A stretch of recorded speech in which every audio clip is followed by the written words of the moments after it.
আমি যখন জুলাই অগস্টের অভ্যুত্থানের পরেই আমার এই দায়িত্বভার গ্রহণ করা এবং তার খুব অল্প সময়ের মধ্যেই আমি একটা আমাদের বিচার ব্যবস্থা বিচার বিভাগের অবকাঠামোগত সাংবিধানিক একটি সংস্কারের সুদূর প্রসারী সংস্কারের আমি একটা নীল নকশা আমি জাতির সামনে তুলে ধরেছিলাম। সেটা আমার অভিভাষণ হয়েছিল 21শে সেপ্টেম্বর 2024।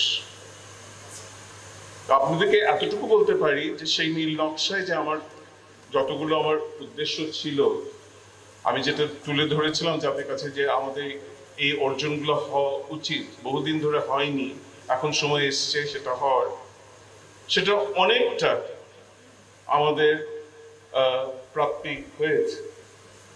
তবে আরো অনেক পথ অতিক্রম করতে হবে, কিছুটা দুর্গম কিন্তু পথ অতিক্রম করতে হবে।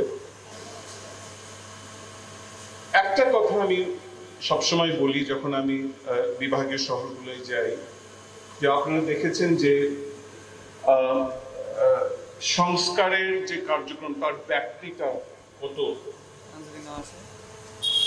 আর বিভিন্ন খাতে সংস্কারের এখন প্রশ্ন এসছে, তার প্রপোজাল এসছে, রেকমেন্ডেশনস এসছে।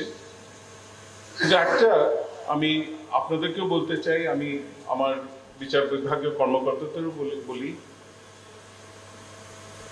কোন ক্ষেত্রেই কোন সেক্টরেই সংস্কার কার্যক্রম স্থায়িত্ব পাবে না যদি না বিচার বিভাগের সংস্কার না ঘটে। এবং আমি মনে করি বিচার বিভাগের সংস্কারের কথাটা এখন সংস্কারের প্রতিশব্দ হয়ে গেছে। For more updates, follow us on Facebook, subscribe our YouTube channel, get the latest update on www.daily-sun.com.